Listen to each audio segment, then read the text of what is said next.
Hi, I'm Dr. Lindsay Brunner, and I'm a pelvic health physical therapist at Moti Physiotherapy in Los Angeles.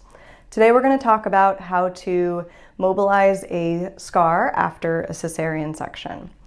So a lot of people are really apprehensive about touching their scars after they've had a C-section, but I'm here to tell you that there's actually a couple good reasons why it's good to do so. The first is that we're going to normalize the sensation around the abdomen and the scar. When we have really any surgery, but definitely a C-section, the nerves get a little out of whack and they can be either hypersensitive, where touch feels really amplified and a little uncomfortable, or they can be hyposensitive, where you get that numb, kind of can't feel anything around the scar sensation. So when we touch the scar and actually move it around, we help reprogram those nerves so they normalize how they're processing that sensation, makes it more comfortable.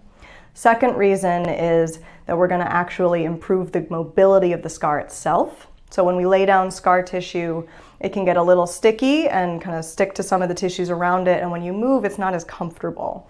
And then also the scar can be a little bit more raised, a little thicker, because it's laid down more of that scar tissue.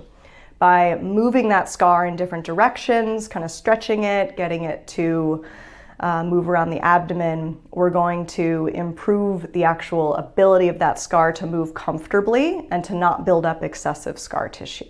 So those are some reasons why it's actually really great to touch and move your scar. So next we'll get into how exactly do we mobilize that scar. The first phase after you have your C-section will be when the incision is still healing and the scar isn't closed yet. During this time, you can use light touch to help recalibrate the nerves. So just lightly dragging the fingers over the abdomen and over the incision without pulling too much.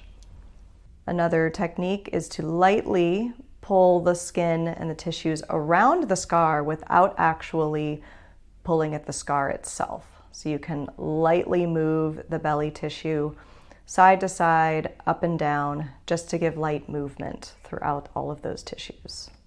Once the scar is actually healed, then you can start to move the actual scar itself. So once your incision is closed and no scabbing is there, you can move your fingers with deeper pressure over the scar, moving in either an up and down pattern, like so, or you can also move through circles. And the idea being that with pressure on the scar, you're moving it in as many different directions as possible. This will help the scar not lay down too much scar tissue, as well as get used to being moved and stretched in various directions.